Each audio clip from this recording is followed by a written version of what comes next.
kwamba uko kwenye miezi yako ya mwisho, mimi ni mtu machozi yangu yako karibu. Unanifanya nidhie kwa sababu sio kwamba napenda ule uwenyekiti wa bodi, lakini napenda the kind of people ambao nafanya nao kazi. Ni watu wenye ubora mzuri sana wakiongozwa na CEO wangu. Sasa ninasema maisha yangu yatakuwaje bila kuonana na hawa watu kila siku tuendelea. Saa chache baada ya bodi ya ligi Tanzania TPLB kupanga tarehe ya mchezo wa Yanga dhidi ya Simba, mwenyekiti wake Steven Mguto amejiuzulu.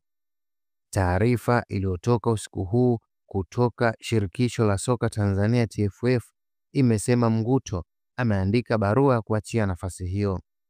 Hatua hiyo imekuja wakati ambao Mguto amebakiza miezi michache kuachia nafasi hiyo baada ya timu ya Coastal Union kupata uongozi mpya. Hata hivyo, sababu ya mwenyekiti huyo kujiuzuru wadhifa huo haikuelezwa.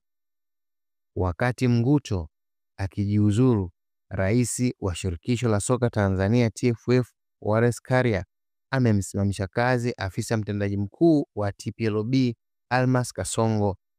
Hata hivyo, haikuelezwa sababu ya kusimamishwa kwake. Uamuzi wa Karia kumsimamisha Kasongo unakuja siku chache tangu Yanga imuorodheshe kwenye kundi la watu iliyokuwa ikishinikiza wajiuzulu kufuatia sakata la dabi ya Kariakoo ambayo iliahirishwa na TPLB Machi 8 mwaka huu, katika mazingira ambayo yalilalamikiwa na wenyeji wa mchezo Yanga kuwa hayakuzingatia kanuni za uendeshaji wa ligi. Uamuzi huo unaifanya TPLB kwa sasa kuwa chini ya mwenyekiti wake Nasoro Idrisa.